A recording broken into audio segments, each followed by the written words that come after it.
the circumstances under which the Sugar Bowl was played last night, both teams deserve major plaudits, kudos in their direction to have the start time slide to a different day, 18 hours delayed for the kickoff of the Sugar Bowl. So the circumstances for the players, as we all know, pale in comparison to the circumstances as to the reason why the kickoff time was slid. But I just wanted to start with that, and again to send all of our heartfelt prayers, wishes, and thoughts to everybody in the city of New Orleans. We're going to see you in about 30 days anyway for the Super Bowl, and we look forward to giving you a hug and being there for the biggest game in the world of football.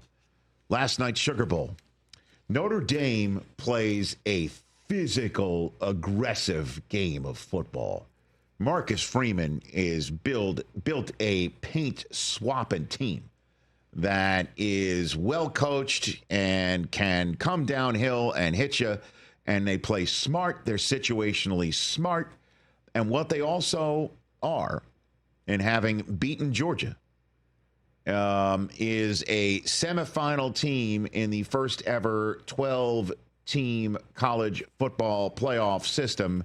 And what they also are in so doing is a perfect example of the world that we live in for college football as a newfangled 21st century new world college football team. And that's interesting since they are also the last team to have kind of a vestige of a throwback, since they're an independent. They have no affiliation with any conference, which is not part and parcel of the 21st century newfangled world of college football. What they are, as I said, is a semifinal team, thanks to last night, 5 transfer portal players. If you take a look at Notre Dame, again, I wanted to give them their flowers as a well-coached team and unit. And obviously it's not about individual players, but when you can go at Notre Dame from what they were last year to what they are now, and the quarterback that's leading the charge in Riley Leonard is a Duke player. And just take this sequence, for instance, to make my point about how Notre Dame successfully used the transfer portal to not only become the team that they are, but make it to the Final Four of the first ever 12-team playoff field. Take this 54-second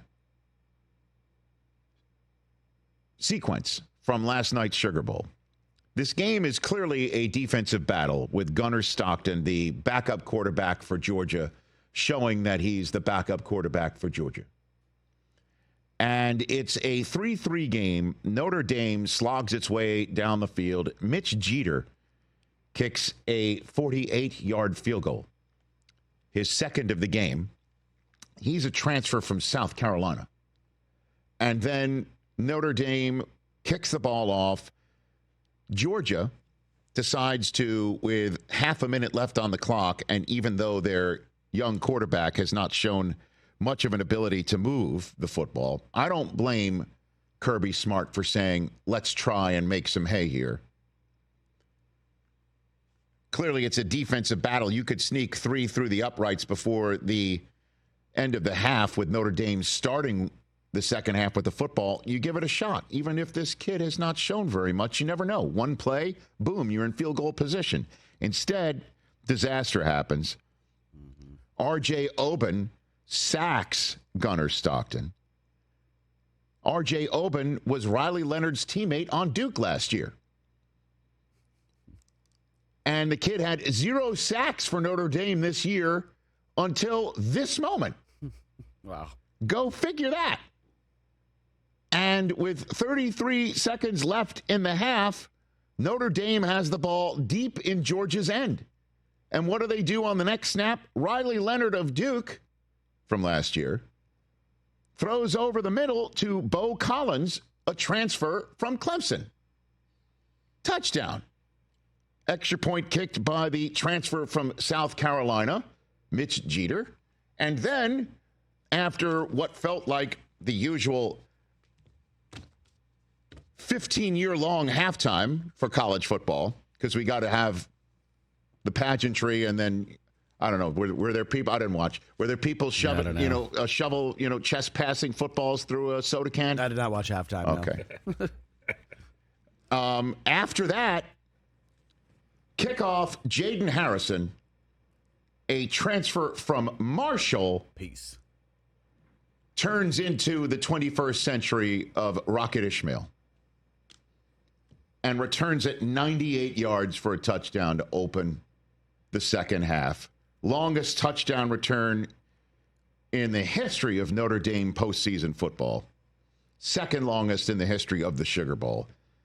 And that 54-second sequence with the extra point kicked by the transfer from South Carolina, Mitch Jeter, that's how you win football games in the 21st century, where you get the kids from another school. If they want to transfer, that makes you better. Notre Dame is a throwback because these kids, how to get past the provost in South Bend, Indiana. So they have a little bit of the old school way of doing things and a lot of the new school way of doing things. And then on top of it, they are extremely well coached. Perfect example. Notre Dame in the fourth quarter goes for it in midfield on fourth down. They are stopped. They stopped Georgia on downs, by the way. The last 3 possessions of the game for Georgia were turnovers on downs. So the defense was doing its job for Notre Dame.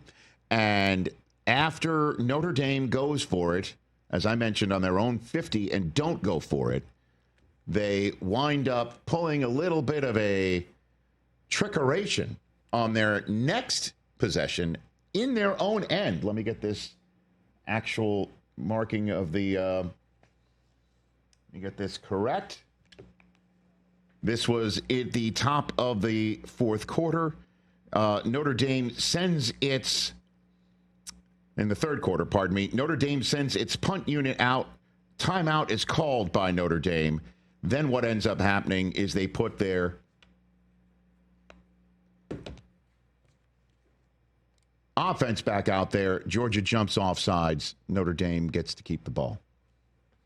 Smart stuff. You'd think they wouldn't try something like that after they couldn't get it beforehand. Marcus Freeman describing it and Riley Leonard interjecting. Hit it. That's got to be one of our edges, right? Is that we are going to be an aggressive group and not fear making mistakes, not fear, hey, it didn't go your way. We went for it on 4th and 1. We didn't execute. Okay, here we go, defense, and they got to stop. And so that's how I want this group to attack our preparation and attack performance when we have the opportunity. Real quick, he's being humble. That was completely his play, and we were going to do it a different way like 2 days ago. And then he flipped it, and we executed it that way, and it worked. It's our so play. He's being humble like all throughout the year. All right, yeah, you know this guy, but I'll say it for him. Great call, great execution. Fun stuff from this team, right?